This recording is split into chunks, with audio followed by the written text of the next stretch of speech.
Bab 1522. Lihat, dia baru saja membual. Apa yang dilihat warrior yang? Di pintu, berdiri seorang gadis kecil. Gadis kecil ini bukan Aquala. Jika itu Aquala, dia tidak akan begitu terkejut. Gadis kecil ini adalah Ella. Ella benar-benar datang ke lantai 2. Warrior yang terkejut karena lantai 2 benar-benar terisolasi dari lantai pertama. Hanya dia yang bisa masuk, dan hanya dia yang bisa membawa orang masuk, tetapi dia tidak menyangka Ella akan datang ke sini.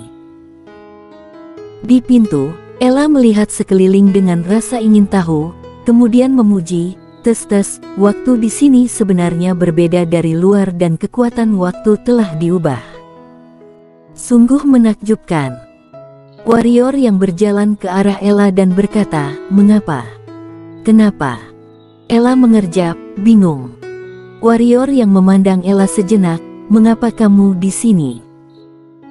Ella menyeringai, "Aku tahu kamu masuk, tapi aku tidak menemukanmu, jadi aku mencarimu, dan aku menemukannya di sini." Warrior yang berkata, "Bagaimana kamu menemukan tempat ini?" Ella menggelengkan kepalanya, "Aku tidak tahu, aku hanya melihat kemana-mana, dan aku menemukannya di sini." Warrior yang. Pada saat ini, Ella tiba-tiba berkata, "Apakah kamu tahu siapa yang membuat tempat ini?" Warrior yang melirik Ella, lalu mengangguk, "Ada apa?" "Sangat hebat." Ella mengangguk dengan sangat serius, "Kemampuan ini sangat kuat. Harus dikatakan bahwa kemampuan ini berada di luar jangkauan dunia ini." "Di luar jangkauan dunia ini?" Warrior yang bertanya-tanya. "Bodoh." Ella memutar matanya ke arah warrior yang dan menggambar lingkaran besar dengan tangannya. "Alam semesta kita terdiri dari waktu, ruang, dan segala sesuatu. Kamu berada di alam semesta ini, itu artinya kamu berada dalam aturan ruang dan waktu di dunia kita, dibatasi oleh ruang dan waktu di sini. Misalnya, kamu akan menjadi tua, sakit, dan mati." Setelah mengatakan ini, dia berhenti, kemudian menambahkan, "Kamu berada dalam ruang dan waktu alam semesta kita, tetapi waktu di kamar kecilmu tidak sama dengan waktu di dunia luar kita, yang berarti apa? Artinya kekuatan waktu di kamarmu melebihi kekuatan waktu di luar kamar kita." Warrior yang mengerutkan kening, "Apa yang kamu katakan agak rumit." Ella memutar matanya, "Ruangan ini awalnya adalah ruangan yang sangat biasa, tetapi seseorang telah merombaknya. Untuk melakukan ini selama 1 hari dan 10 hari di luar, pihak lain harus memiliki kekuatan semacam itu. Kemampuan waktu, tahukah kamu betapa sulitnya membalikkan waktu?" "Sulit, sangat sulit. Bisakah kamu melakukannya?" Warrior yang bertanya tiba-tiba. Ella membeku beberapa saat, lalu merentangkan tangannya, "Entah. Seperti ini lagi." Wajah warrior yang penuh dengan garis-garis hitam. Ella ini, amnesia dari waktu ke waktu, dia tidak bisa melihat kebenaran dari yang palsu. Warrior yang terdiam sejenak, lalu berkata, "Pergilah, aku akan membawamu ke suatu tempat." Mendengar ini, mata Ella berbinar dan berkata, "Oke, ayo pergi." Mulut warrior yang sedikit berkedut, dia menggelengkan kepalanya, lalu membawa Ella ke lantai 2. Dia membawa Ella di depan Aquala, dan berkata, "Ella, bisakah kamu membantuku membangunkannya?" Ella berjalan di depan Aquala. Setelah melihatnya, dia mengerutkan kening, tubuhnya telah hancur. Tubuh fisiknya hancur. Warrior yang bertanya-tanya, "Bukankah tubuh fisiknya dalam kondisi yang baik?" Ella menggelengkan kepalanya, "Ini tubuh jiwa." "Tubuh jiwa?" Warrior yang terheran-heran berkata, "Bagaimana mungkin? Tubuh jiwa tidak seperti ini, kan?" Ella berkata, "Dia bukan tubuh jiwa biasa, jiwanya sangat kuat dan sangat istimewa. Aku belum pernah melihat tubuh jiwa seperti itu, sungguh aneh," katanya, dan dia mengulurkan tangan untuk menyentuh Aquala di sana-sini, mengangguk atau menggelengkan kepalanya dari waktu ke waktu. Setelah beberapa saat, Ella tiba-tiba berkata, "Dia bukan dari dunia kita." "Bagaimana kamu tahu?" Warrior yang memandang Ella dengan bingung. Ella berkata, "Aku baru tahu." "Kenapa kamu tahu dia bukan dari dunia ini?" Warrior yang bertanya lagi. "Aku hanya tahu dia bukan dari dunia ini," kata Ella tentu saja. Warrior yang menepuk dahinya, "Ella, aku tidak bisa berkomunikasi denganmu lagi, kita memiliki kesenjangan generasi." Ella terkikik, lalu menatap Aquala dan berkata, "Dia pasti menggunakan kekuatannya terlalu banyak dan merusak jiwanya, jadi dia tertidur lelap." Warrior yang mengangguk, "Itu dia, apakah kamu punya cara untuk membangunkannya?" "Dia telah mengobati Aquala dengan energi ungu kosmik, tetapi dia tidak menggunakannya." Keadaan Aquala sama seperti saat dia menggunakan jiwa pedang dan diserang oleh jiwa pedang. Sama seperti sebelumnya, jiwa pedangnya diturunkan dan energi ungu kosmik tidak bisa menghentikannya. Ella menatap Aquala lama, lalu berkata, "Aku bisa mencobanya, tapi itu akan memakan waktu lama, karena aku perlu mencari tahu tubuh jiwanya sebelum aku bisa meresepkan obat yang tepat." Mendengar ini, warrior yang merasa lega, karena Aquala berkata demikian, itu membuktikan bahwa dia yakin. Pada saat ini, Aquala tiba-tiba melihat ke tungku alkimia di samping. Ketika dia melihat 6 api ilahi dan gadis kecil di tungku alkimia, mata Ella berbinar, lalu berjalan menuju tungku alkimia. Melihat adegan ini, ekspresi warrior yang berubah. Dia segera berdiri di depan Ella sambil berkata, "Berbahaya." Dia tahu kengerian 6 api ilahi. Ya, Ella sudah dekat. Jika tiba-tiba menjadi gila, Ella bisa dalam bahaya. Ella berkata sambil tersenyum, "Tidak apa-apa, aku bisa merasakan hal-hal yang berbahaya bagiku." Mengatakan itu, dia melewati warrior yang dan datang ke kompor. Dia melirik 6 api ilahi dan berkata dengan kagum, "Cektes, api ini sangat kuat, lebih baik daripada yang ada di dunia kita, Aku memikirkannya, benar, Kaisar Api membakar surga bahkan lebih kuat daripada Kaisar Api membakar surga di dunia kita." Kaisar Api membakar surga. Warrior yang bertanya, "Apa itu?" Ella berkata, "Benda yang cukup sakti. Di alam semesta kita, hanya ada penguasa spiritual."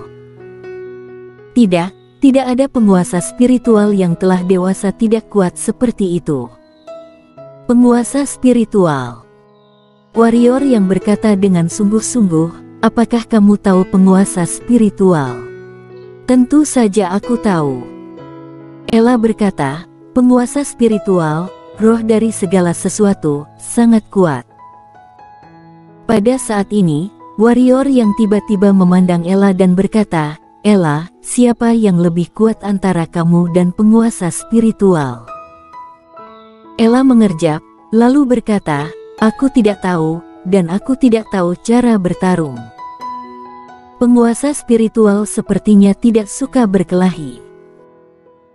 Setelah selesai berbicara, dia menoleh untuk melihat tungku alkimia dan berkata, "Apimu bukan milik Raja Spiritual Langit dan Bumi, harus dikatakan bahwa itu telah melampaui ruang lingkup api, mencapai tingkat yang lain." Pada saat ini, gadis kecil di tungku alkimia tiba-tiba membuka matanya. Ketika dia melihat Ella, dia berkedip, kemudian terbang ke depan Ella dengan wajah dengan senyum cerah. Ella mengulurkan tangan dan meremas wajah kecil gadis kecil itu dan berkata sambil tersenyum, "Dia bersedia membantumu, ini kesempatanmu, hargai itu." Gadis kecil itu menganggukkan kepalanya dengan cepat, lalu mencium tangan kecil Ella, sangat mesra. Dia sangat menyukaimu, kata warrior yang. Ella tersenyum dan berkata, aku akan memberinya nama, panggil saja dia Api Kecil, oke? Api Kecil. Warrior yang ragu-ragu, lalu berkata, Ella, waktu kita berada di wilayah ganas, mata jalan surga, yaitu Emi Cilik, apakah itu nama yang kamu berikan juga? Bagaimana kamu tahu? Ella berkata dengan sedikit kejutan di matanya, apakah itu terdengar bagus? Ini benar-benar. Warrior yang menggelengkan kepalanya, awalnya dia pikir itu cukup buruk untuk memiliki nama, tetapi dia tidak berharap ada yang lebih buruk darinya. Meskipun warrior yang merasa tidak enak, gadis kecil itu sangat senang dan mengangguk setuju.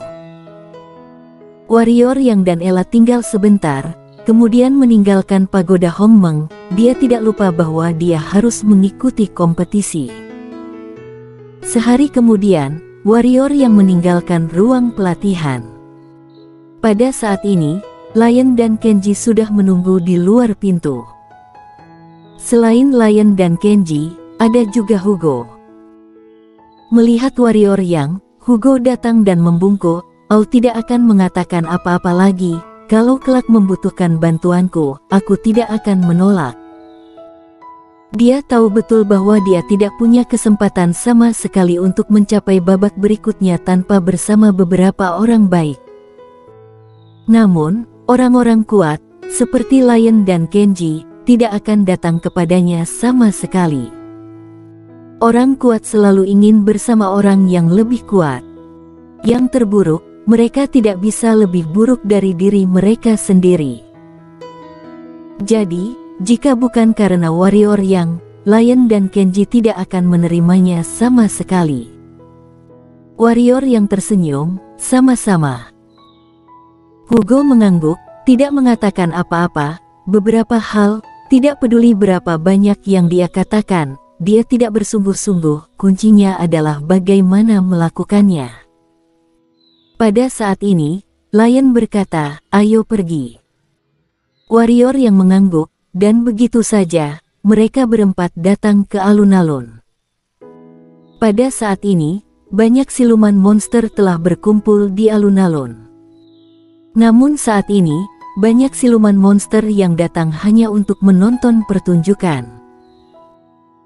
Di babak kedua kompetisi, meskipun mereka yang tersingkir tidak dapat berpartisipasi, mereka dapat menontonnya melalui formasi rune, atau bertaruh, dan coba tebak. Karena itu, lapangan sangat ramai saat ini. Warrior yang melirik siluman monster yang dipromosikan dari kelompok lain. Harus dikatakan bahwa siluman monster ini sangat baik dalam kekuatan, terutama napas mereka. Keduanya sangat tebal dan tidak memiliki kelembaban. Justru karena inilah putaran kedua kompetisi ini akan sangat sengit dan kejam. 1000 orang bersaing untuk 30 kuota.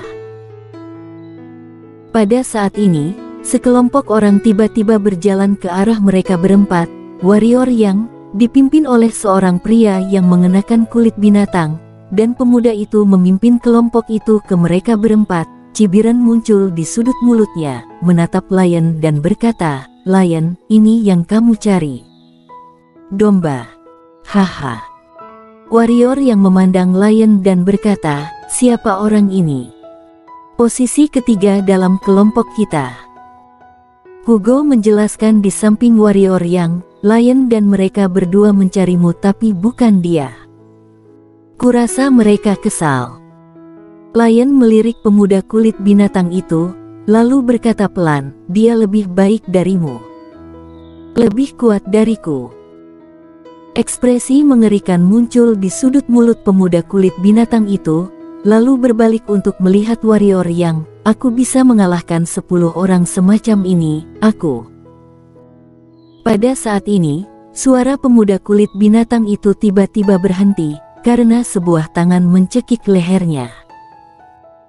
Di mata semua siluman monster di lapangan, Warrior yang membanting leher pemuda itu dengan kulit binatang ke tanah.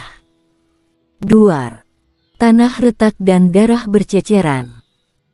Warrior yang melihat sekeliling dan berkata, "Lihat, dia baru saja membual." Siluman monster bersambung.